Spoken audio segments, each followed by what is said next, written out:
रात गहरी हो चुकी थी। क्षितिज को अचानक महसूस हुआ कि वो किसी अनजानी जगह पर खड़ा है। उसके चारों ओर घना ठंडा धुआं फैला हुआ था, इतना घना कि कुछ दूर तक भी साफ दिखाई नहीं दे रहा था। उस धुंध के बीच सामने एक विशाल पुराना बरगद का पेड़ खड़ा था। उसकी मोटी जड़ों के बीच से ठंडी हवा ऐसे निकल रही थी जैसे पेड़ सांस ले रहा हो। पेड़ के नीचे कई लोग बैठे थे। कोई चुपचाप एक दिशा में घूर रहा था, कोई औरत सिर पकड़कर बेकाबू होकर रो रही थी।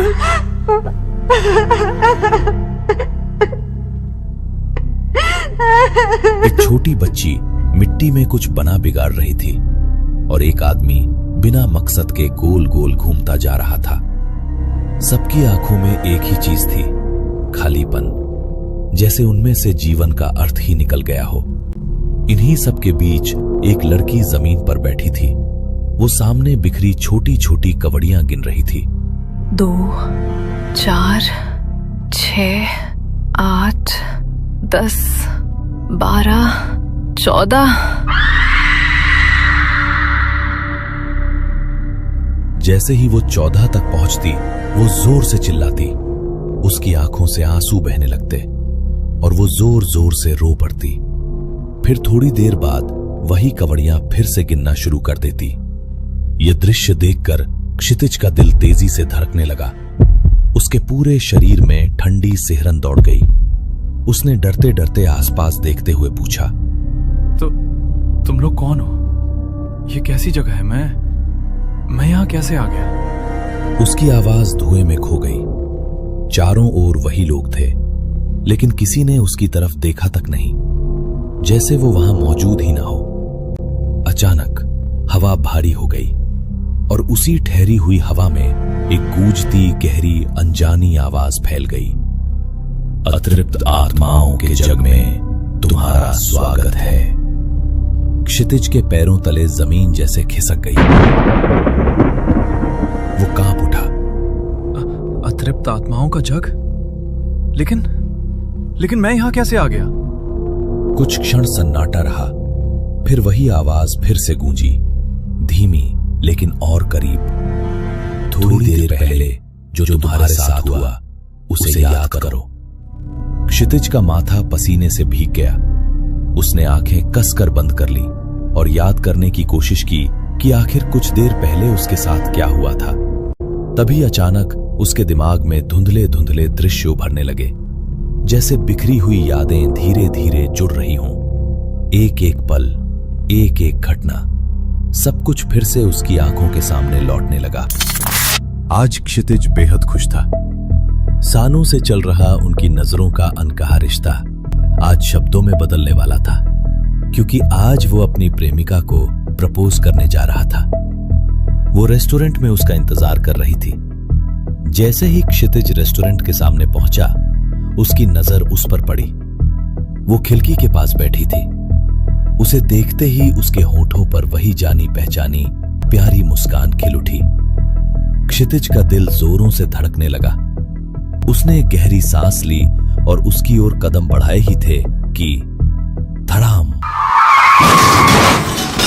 अचानक एक तेज रफ्तार ट्रक ने उसे जोरदार टक्कर मार दी और अगले ही पल सब कुछ अंधेरे में डूब गया। क्षितिज ने कांपती आवाज में कहा, मतलब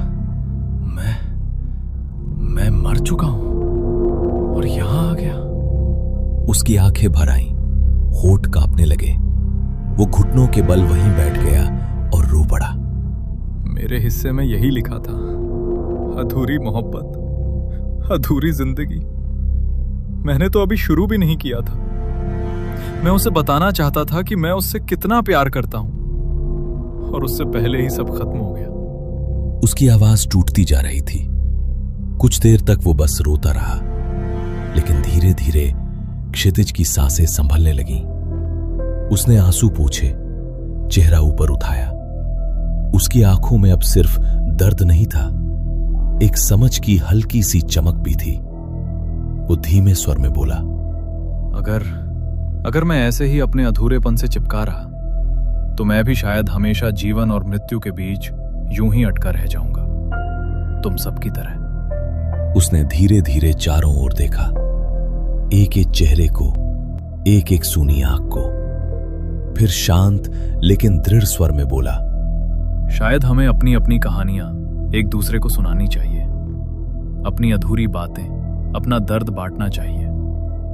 शायद तभी हमारे मन का बोझ हल्का होगा, वरना हम यूं ही इस अतृप्त जग के बंधन में फंसे रहेंगे और कभी यहां से मुक्त नहीं हो पाएंगे।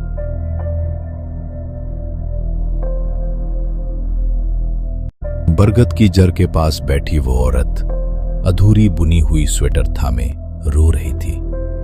उसने अपनी कहानी बतानी शुरू की। उसका घर प्यार और अपनापन से भरा हुआ था, बस एक कमी थी, बच्चे का सुख। शादी को कई साल बीत चुके थे, लेकिन सावित्री की गोद अब तक सूनी थी। वो हर बार उम्मीद करती और हर बार टूट जाती। बाहर के लोग ताने देते थे, कभी इशारों में, कभी खुलकर। धीरे धीरे बोलते हुए सावित्री की आवाज भर्रा गई। मेरी शादी को कई साल हो गए थे, लेकिन माँ बनने का सुख शायद मेरे नसीब में नहीं था। हर महीने उम्मीद करती, हर बार टूट जाती। लोग ताने देते थे, कहते थे मुझ में ही कोई कमी है। वो पल भर के लिए चुप हो गई, आंसू पोंछे, फिर धीमे से बोली, लेकिन मेरे अपने लोग बहुत अच्छे थे। मेरी सास, ससुर मुझे बेटी की तरह रखते थे, और मेरे पति, वो मुझे बहुत प्यार करते थे। कभी मुझे महसूस ही नहीं होने देते थे कि मैं अधूरी हूं। इतना कहते कहते उसके चेहरे पर एक फीकी सी मुस्कान उभरी, जैसे किसी खोए हुए सुख की याद लौट आई हो। उसने आगे बताया कि एक दिन अचानक उसकी तबीयत बिगड़ गई। लगातार उल्टियां होने लगीं। जब वह डॉक्टर के पास गई तो जांच के बाद डॉक्टर मुस्कुराया और बोला, बधाई हो, आप मां बनने वाली हैं। ये सुनते ही सावित्री को लगा जैसे उसकी बरसों की सूनी दुनिया अचानक भर गई हो। उसने अपने बच्चे के लिए सपने बुनने शुरू कर दिए, ठीक उसी तरह जैसे वो स्वेटर बुन रही थी, जो अब उसकी गोद में अधूरी पड़ी थी।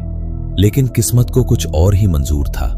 गर्भ के आखिरी दिनों में अचानक उसके पेट में असहनीय दर्द उठा। उसे तुरंत अस्पताल ले जाया गया। ऑपरेशन से पहले डॉक्टर ने परिवार से कहा, स्थिति गंभीर है, या तो बच्चा बचेगा या मां। सावित्री की आंखों से आंसू बहने लगे। मेरे पति और सास ने डॉक्टर से कहा, बच्चे को छोड़ दो, सावित्री को बचा लो। लेकिन मैंने डॉक्टर से कहा, नहीं, मेरे बच्चे को बचाइए, चाहे मेरी जान चली जाए। उसके बाद सब धुंधला हो गया और उसी पर मेरी सांसें थम गई। सावित्री ने टूटे स्वर में कहा, मेरा बच्चा तो इस दुनिया में आ गया, लेकिन मैं यहाँ आ गई। इतना कहते ही उसने स्वेटर को अपने सीने से कस कर लगा लिया और फूट फूट कर रोने लगी। दोस्तों, ये कहानी बेहद सस्पेंसफुल है, इसलिए इसे आखिर तक जरूर देखिए। सावित्री की कहानी सुनाने के बाद वहां बैठी एक छोटी बच्ची जो मिट्टी में कुछ बना बिगाड़ रही थी, वो उठी। उसकी बड़ी बड़ी आंखों में बचपन की चमक नहीं, बल्कि एक गहरा खालीपन था। सावित्री की कहानी सुनकर उसने भी अपनी कहानी बतानी शुरू की।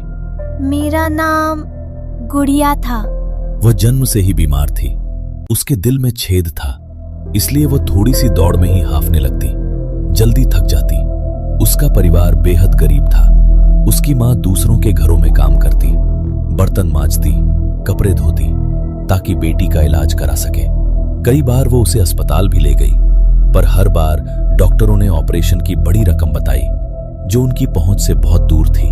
मां उसे बेहद संभाल कर रखती थी, जैसे कांच की गुड़िया हो। वो अक्सर उसे सीने से लगाए कहती, मेरी बच्ची बिल्कुल ठीक हो जाएगी। तेरी माँ तुझे कुछ नहीं होने देगी, मेरी बच्ची, मेरी गुड़िया। और गुड़िया सचमुच मान लेती कि वो एक दिन ठीक हो जाएगी। एक दिन उसकी सांस अचानक बहुत तेज चलने लगी, सीने में दर्द उठा। वो मां से चिपक गई। मां उसे तुरंत गोद में उठाकर अस्पताल की ओर दौड़ी। रात थी, सड़क सूनी थी और उसकी मां नंगे पांव भागती जा रही थी, बार बार उसे हिलाती, पुकारती, सहलाती। लेकिन अस्पताल पहुंचने से पहले ही गुड़िया की सांसें थम गईं। उसकी मां सड़क पर बैठ गई थी, बेटी को गोद में लिए, उसे झकझोरती, पुकारती, रोती हुई। गुड़िया, आंखें खोल, मेरी बच्ची। पर वो नन्हा शरीर शांत हो चुका था। बरगद के नीचे बैठी गुड़िया मिट्टी में बनी छोटी आकृति को सहला रही थी, जैसे अब भी अपनी मां के चेहरे को छू रही हो। वो बहुत धीमे से बोली, मैं माँ को छोड़कर नहीं आना चाहती थी। फिर चुप हो गई। उसकी आंखों से आंसू बहते रहे और वो मिट्टी से सने हाथों को सीने से लगाए बैठी रही, जैसे अब भी मां की गोद खोज रही हो। सावित्री की आंखों से आंसू बह रहे थे और गुड़िया मिट्टी से सने हाथों को सीने से लगाए बैठी थी। दोनों ही अपने अपने अधूरे प्यार के दर्द में डूबी हुई। क्षितिज ने दोनों को एक साथ देखा, एक मां जो अपने बच्चे के लिए तड़प रही थी और एक बच्ची जो अपनी मां से बिछुड़कर भटक रही थी। उसका मन भीतर तक कांप उठा। वो धीरे से सावित्री के पास आया और बोला, सावित्री, तुम अपने बच्चे के सुख के लिए तड़प रही हो और ये गुड़िया अपनी माँ के प्यार के लिए। तुम दोनों का दर्द एक जैसा है, बस दिशा अलग है। क्षितिज ने गुड़िया की ओर इशारा करते हुए कहा, क्यों ना तुम इसे अपनी ही बच्ची मान लो। जिस ममता के लिए तुम्हारा हृदय तरस रहा है, वही ममता इसे दे दो। शायद तुम्हारा मातृत्व भी तृप्त हो जाए और इसका अकेलापन भी खत्म हो जाए। अगले ही पल सावित्री ने बाहें फैलाकर गुड़िया को अपनी ओर खींच लिया। गुड़िया बिना झिझक उसकी गोद में समा गई, जैसे बरसों से खोई हुई जगह अचानक मिल गई हो। सावित्री की ममता उमड़ पड़ी। वह गुड़िया के सिर को सहलाने लगी, वैसे ही जैसे कोई माँ अपने बच्चे को सुलाती है। और उसी क्षण गुड़िया के चेहरे पर पहली बार शांति उतर आई। उसकी छोटी उंगलियां सावित्री के आंचल को पकड़कर स्थिर हो गईं। दोनों की अधूरी ममता एक दूसरे में पूरी हो रही थी। दो अतृप्त आत्माएं एक दूसरे के प्रेम में तृप्त हो रही थीं। बरगद के नीचे बैठे बाकी आत्माएं ये दृश्य देखती रहीं और मानो उन्हें भी राह मिल गई। एक एक करके सबने अपने अपने दुख, अपने अधूरे किस्से, अपने बंधन खोल दिए। किसी ने खोया हुआ प्रेम सुनाया, किसी ने अपूर्ण सपनों की पीड़ा, किसी ने विश्वासघात, किसी ने पछतावा। हर कहानी के साथ किसी आत्मा का बोझ हल्का होता गया, मानो बरगद के नीचे वर्षों से जमी पीड़ा धीरे धीरे धुल रही हो। लेकिन उन सब के बीच एक लड़की अब भी अलग बैठी थी। वही लड़की जो शुरू से चुपचाप कवड़ियां गिन रही थी। उसकी उंगलियां मिट्टी पर बिखरी छोटी छोटी कवड़ियों को एक एक करके सरकाती। 2, 4, 6, 8, 10, 12, 14। क्षितिज और उसके साथियों ने बार बार उस लड़की से विनती की कि वो अपना दर्द बांटे, अपने दिल का बोझ हल्का करे। लेकिन वो लड़की जैसे किसी और ही दुनिया में थी। उसका पूरा ध्यान सिर्फ उन कौड़ियों पर था जिन्हें वो जमीन पर बिखेर कर बार बार गिन रही थी। तभी बरगद की जड़ों के बीच से उठते धुएं से एक नया साया वहां प्रकट हुआ। उसे देख पेड़ के नीचे जमा सभी रूहें सचेत हो गईं और उनका स्वागत किया। क्षितिज ने आगे बढ़कर उस नए आए शख्स की ओर देखा। इस अतृप्त आत्माओं के युग में तुम्हारा स्वागत है। क्या नाम है तुम्हारा और क्या हुआ था तुम्हारे साथ? उस शख्स की आंखों में एक गहरा खालीपन और मायूसी थी। उसने बरगद के तने से टिकते हुए अपनी कहानी शुरू की। मेरा नाम धनंजय है, धनंजय मुखर्जी। मुंबई की एक बड़ी सोसाइटी में वॉचमैन का काम करता था। एक दिन मैं हमेशा की तरह लॉबी में बैठा था। तभी अचानक एक जोर की चीख मेरे कानों पर पड़ी। मैं घबरा कर उस फ्लैट की तरफ दौड़ा।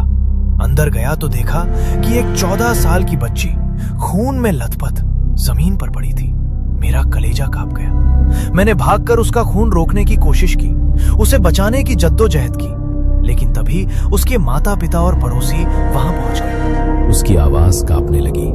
उन्होंने मुझे उस लड़की की लाश के पास खून से सने हाथों के साथ देखा और बिना कुछ सुने मुझे पुलिस के हवाले कर दिया। मुझ पर उस बच्ची के साथ दरिंदगी और खून का इल्जाम मढ़ दिया गया। हालांकि मेरा कोई दोष नहीं था, मैंने कुछ भी नहीं किया था, लेकिन कानून को सिर्फ सबूत दिखे। मेरी बूढ़ी माँ और मेरी पत्नी ने मुझे बचाने की हर मुमकिन कोशिश की। हर दरवाजा खटखटाया, पर किसी ने उनकी एक नहीं सुनी। आखिरकार मुझे फांसी दे दी गई। अभी धनंजय अपनी बात पूरी कर ही रहा था कि अचानक कौड़ियों के टकराने की आवाज रुक गई। वो लड़की जो अब तक खामोश थी, अपनी जगह से बिजली की तरह खड़ी हुई और चीख पड़ी। बस धनंजय, बस।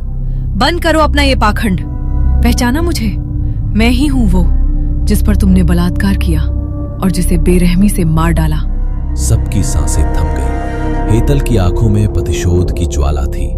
उसने धनंजय की तरफ उंगली उठाते हुए कहा, तुम जिंदा थे तब भी झूठ बोलते रहे और मरने के बाद भी यहाँ झूठ परोस रहे हो।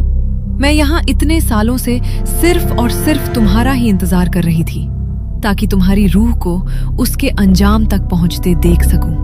हेतल की दर्द भरी और सच्ची पुकार सुनकर बरगद के नीचे मौजूद सभी रूहों का खून खौल उठा। उन्हें यकीन हो गया कि धनंजय की मासूमियत महज एक नकाब थी। देखते ही देखते वहां मौजूद रूहें धनंजय को घेरने लगीं और उसे श्राप देने लगीं। तो तू ही है वो नराधम जिसने रक्षक होकर भक्षक का काम किया। धिक्कार है तुझ पर। तूने मासूम हेतल पर वो अत्याचार किया जिसकी कल्पना से ही रूह कांप जाए। तू इस अंधेरी दुनिया में भी रहने के काबिल नहीं है। तभी एक तीसरी रूह ने आगे बढ़कर आसमान की ओर हाथ उठाए और अपनी भारी आवाज में श्राप की घोषणा की।